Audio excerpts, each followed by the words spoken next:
All right, what's going on, ladies and gentlemen? Welcome back to the channel. My name is Bigfry, and about a week ago, I dropped a video talking about a potential rumor with Guerrilla Games and their development of a SOCOM title for the launch of the PS5. And since then, we've seen a lot of articles written about my video specifically. We've seen a lot of articles written about Tidux, who is an industry insider, essentially confirming that Guerrilla Games' second team is working on a SOCOM game. We've seen a lot of people talking SOCOM, which is actually pretty incredible to see, as if you guys are fans of the channel, you know that I am a huge fan of SOCOM back in the day. And late last night, I was browsing Reddit while I was trying to fall asleep, and I come across this post written by somebody in the community, the user by Dr. Fugazi 3. And looking back at his history, he's posted a couple of leaks in the past few months. One about a Tron game, one about a futuristic Batman game, one about a Killzone game coming in 2020, a reboot specifically, and then now this post about a SOCOM Online PS5 launch title. So again, I want to take this with a grain of salt because I don't know who this is. I don't know where his source is. The fact that he has talked about two Guerrilla Games video games coming out next year or potentially sometime for the PS5 tells me that if it's legit, he probably has an inside source at Guerrilla Games. But we're going to go through it here because specifically, I don't want to lend any credibility to this yet because I don't know where it came from, but I do want to talk about some of the things that I've seen based on the discussion, because I took screenshots of everything that he posted. I went and posted it on Twitter, and I saw a lot of your guys' responses because I have a bunch of SOCOM people who follow me. So I want to talk about what he's saying and what I think would work and not work for a next-gen SOCOM title. The fact that we're talking about this is incredible to me. The fact that I saw Yoshida retweet somebody the other day, last week, the guy reached out or tweeted him and was just like, "You killed SOCOM, you fucking coward," like talking shit. The SOCOM community is wild, and he retweeted it, which is something that Yoshida doesn't ever do. He never engages with the SOCOM community, and he gets hit up every single day about SOCOM, and randomly retweets this tweet saying that he killed SOCOM. It's a little interesting, but let's go into this post here. So this guy starts off, developed Guerrilla Games second team, and I want to preface this also by saying there's a lot of grammatical errors in this. A lot of people have brought this up saying, "Oh, it's grammatically broken. Do you believe it?" I think that if I'm leaking something from a company insider, I'm going to try and type something that doesn't look like it's my writing.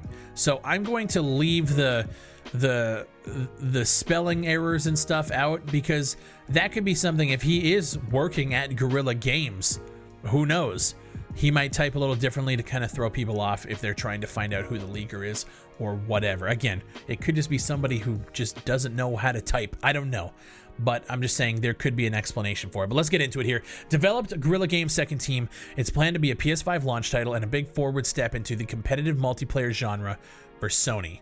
Production began from Guerrilla Games in mid-late 2017. The game is very true to the older SOCOM games, a hard/punishing tactical team shooter. The game is very authentic to the military/Navy SEAL, real-life weapon sounds recorded, Navy SEAL collaborators brought in, and a heavy use of photogrammetry. If you guys don't know what photogrammetry is, I really suggest looking into it. It basically makes environments render in real time, and it looks incredible. Photorealistic environments is what we're talking about here, which would be incredible to see in a SOCOM game. They say, just to clarify, the game will be realistic, but not military sim territory, which is great. Fun is still the priority of the game. The game, like the originals, will be very competitive and require a lot of skill and patience. All maps in the game are not only destructive and dynamic, but also change. Maps have a unique weather, day, and night cycle, changing the way players will have to play and adapt. I saw some people kind of angry at this. I love that. If you look at maps like Crossroads back in the day when you have to like blow the bridges and stuff, if they just expand onto it and make like not the whole map destructible like Battlefield, but like if you just have certain points like that and they expand upon it and make it a little bit more, fleshed out and more areas to do it, yeah, absolutely. That's crazy. Day-night cycles, I love night maps. I think night vision, now let's get into it here because they actually go, for example, it was described to me as such: if you shoot out a specific light source, for the rest of the match it's rendered useless and can no longer be used. This is an idea that I've had for a long time. I actually think I've discussed it in past videos on other games. I love this idea of being able to like knock out lights in a multiplayer environment and have it actually change the way the game is played. And the fact that it's here, that's awesome. That's a great feature to me. All weapons in the game are projectile, not hit scan, meaning you have to adjust for distance and wind effects. I know there's going to be some people that are pissed off at this. I am okay with either. I like projectile-based games. I like hit scan games. I've played games like Insurgency, Call of Duty, the new Modern Warfare is all projectile-based, and I think it plays really well in terms of the gunplay. So yeah, I'm totally cool with this too. Bullets have entry and exit wounds on surfaces in real time. The game also has a very unique damage system. This is another feature that's going to be controversial. All damage in the game is dynamic. Hitting different body parts of the body does different things to the enemy. For example, getting shot in the knee while damaged will damage the player, but also slow them down. Let me scroll over here. Permanently until they are patched up by a healer. Now, the healer thing we're going to get into in a little bit. So this dynamic damage system, to me, reminds me a lot of Ghost Recon Breakpoint, and I hated Breakpoint. I think that damage system was a gimmick in Breakpoint. I'm curious to see how bad it's implemented or how well it's implemented here. If it's a matter of I got shot once in the leg and now I can't sprint, or I move a little bit slower, I think that'll be fine, as long as it's not like to the point where I'm like crawling like a slug around a corner. Like, we have to see how that's implemented. I could see it working in a game like this, but like they said, they're not going milsim. They're trying to keep the fun factor alive. So I'm thinking that it's just gonna maybe tune your speed down a little bit and allows you to run around, but because you're hit, you know, we'll see how it's played out. We'll see if this is even a real thing. Again, I don't know, but I could see that being utilized well. It just depends how they implement it. This also applies to different body parts, such as the bullet resistant vests. Getting shot by a high enough caliber bullet might now damage the soldier per se, but now their vest is useless and further damage will do so.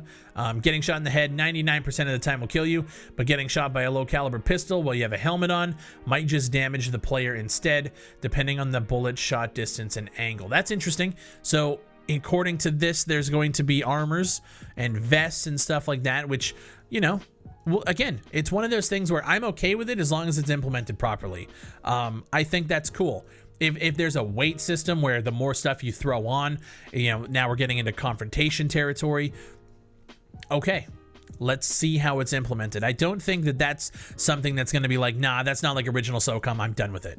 I think that's a natural advancement to somebody making a military shooter, that they're going to want to start playing around with stuff like this. And I think that's why we saw it in confrontation with the weight system and stuff like that. So now we're seeing it here. It's not a make or break for me yet. But again, let's keep going. Players will also be able to peek/mount their guns on surfaces and doors, and also turn on and off light switches. I love that. The fact that you're able to mount, I'm curious to see if they're going to be pulling out leaning all together, and then you're just able to like mount around corners and doors and walls and stuff like that. Again, the mounting in Call of Duty Modern Warfare, the most recent one, really cool. I think that that's a really cool mechanic to basically bypass having a dedicated lean, and I think it could work here. I'm curious to see how the camera work is going to be in third person. If I'm able to lean around a corner, I imagine the camera is going to go into an over the shoulder view. Maybe the camera's already over the shoulder. I hope that it's over the head like the classic SOCOMs, but again, we'll see. We have to see how it's played. Again, to me, that's not make or break. I like the idea of being able to turn on and off lights. That's fucking dope. More realistic stuff like that doesn't necessarily affect the core gameplay is so welcomed, in my opinion. Like, this is the natural advancement with tech and multiplayer landscapes. I'm excited to see that kind of stuff. It goes on to say the game will feature an in-depth weapon customization system with dozens of options for attachments, grips for each gun. The customization also goes into a class system for characters. I like weapon customization. I think they did it very well in SOCOM 3. You were able to throw on like silencers, and then in confrontation you were able to customize your weapons. I like that. I think, again, that's a natural advancement for somebody making a SOCOM game. That's something that if I were making one today and I was heading a fucking multi-person studio making a SOCOM game, I would put that in as well. Now let's talk about my first real point of contention with this leak, if this is real. And I'm going to give reasons as to why this leak could be real at the end of the video, because I kind of want to go into it. But this is going to be a long one, because this is SOCOM, and I want to make sure that my voice is heard on all of this stuff. So the customization also goes into a class system for characters. You can choose to be a medic, riot control, a dedicated sniper, demolition, mechanic, and more. Each not only will come with unique weapons, but also talents and perks for the team. For example, the demolition will come with a grenade launcher and extra ammo for his team, but they are also the slowest moving class, so that lends credence to the weight system that's probably going to be in the game. Every class has their own trade-offs, keeping any one class from being too powerful / becoming a power fantasy. The goal was always to make your team feel like a unit, no one superpower, but all working together. The game was described to me as being online focused, but there is single player. Let's run back to the class system. Now, we know that Rainbow Six developers are working on this game, and we know that they're coming from Siege, and we know that they know that class systems and character systems like this do work. People do play Rainbow Six Siege like a motherfucker. To me, bringing that over to a SOCOM game is not the right call. Again, I still have to see how it all plays together. But for me, I think that limiting a player's ability to choose what weapon they want to use based on the class they have is a very terrible design decision. I think if you're doing class systems like this, if I want to be a medic and use an LMG, I should be able to do that. If I want to be a sniper and have a sniper and keep, you know, whatever equipment on the side, I should be able to go in and customize my loadout. If you want to have a med kit in the game to heal players, if you want to have a grenade launcher, if you want to have all of this stuff, riot shields and stuff like that, whatever. I saw the riot control thing there. I'm guessing that's going to be a riot shield. I should be able to just customize my loadout with the weapon I want to use, and then have the equipment being a choice as well. So I choose my primary, I choose my secondary, I choose 2 equipment. Whether I want to take a frag grenade or a stun grenade, or I want to take a med kit in lieu of having frags or whatever, there should be a logical loadout customization system. I never like limiting players to certain classes that can only use certain guns, that can only do certain things. I don't like that. To me, it's not as fun of a multiplayer experience. And I think a lot of my SOCOM people will agree with that. The class system, it needs to be fairly open. If you're going to do it, you need... I can't see it. I see them trying to go for like this hybrid Ghost Recon Wildlands Rainbow Six Siege style class system. If you guys remember Wildlands, when you had like the assault character, he was I can't remember, he was immune to certain things, like when he was the last person standing and stuff like that. Every class had this perk. You had the sniper and stuff like that. To me, it's just, I don't know, like just let us choose the loadouts we want to choose, and make it balanced in that case. So if I want to be a person running an M4A1 with a scope, a foregrip, and a med kit, I can do that, and I can have the med kit.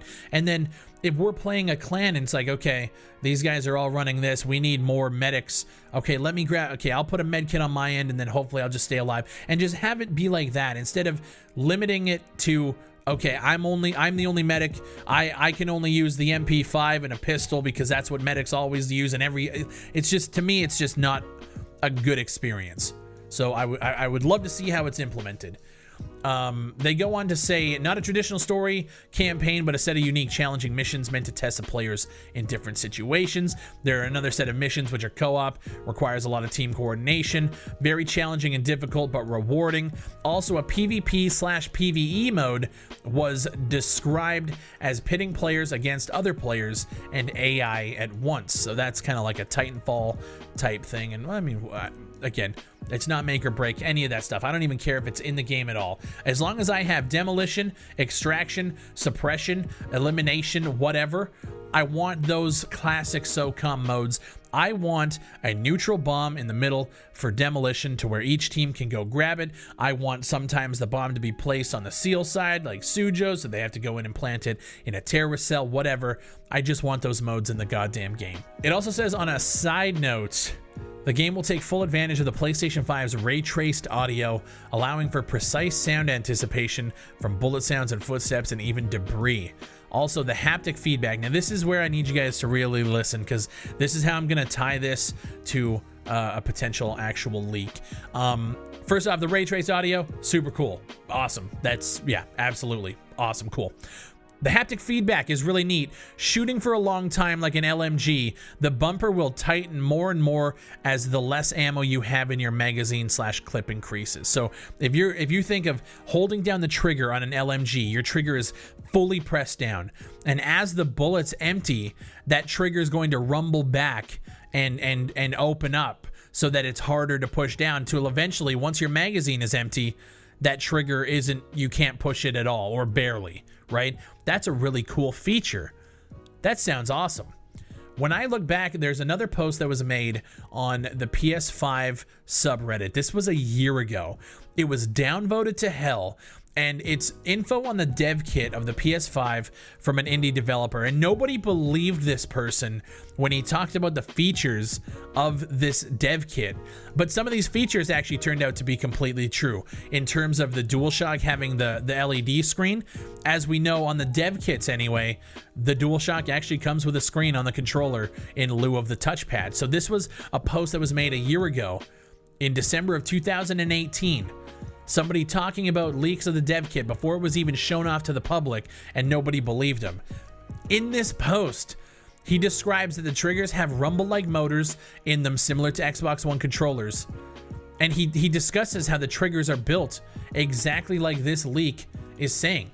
The haptic feedback rumble motors in the triggers are going to make you rumble back as the magazine empties. So while I'm not giving credibility to this leak, I see a lot of things in this leak that if I'm thinking about a game developer making a SOCOM game in 2019, 2020, a lot of these features are stuff that I would be discussing.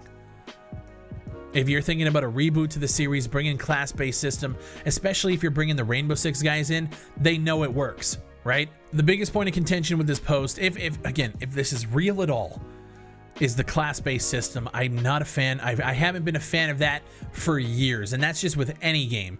The reason why I fell out of Rainbow Six in the first place was because they started putting an emphasis on operator abilities and other gadgets and gizmos, and they got away from what made the game great, and that was the gunplay, and that was the map control, the map design. And I don't want to see that same thing happen here, because that's what makes SOCOM what it is. Great gunplay, great player movement, great map control, map design, and great objectives. But I'm seeing a lot of people just completely shut down any idea of complexity with day-night cycles and projectile base. Nah, we don't want that. It's not original SOCOM. I think what we need to realize now, if this is coming to fruition, is that this isn't going to be SOCOM 2. It's not going to be SOCOM 4, hopefully. I think a lot of people were pissed off when SOCOM 4 came out, myself included, because they went to try and appease the casuals.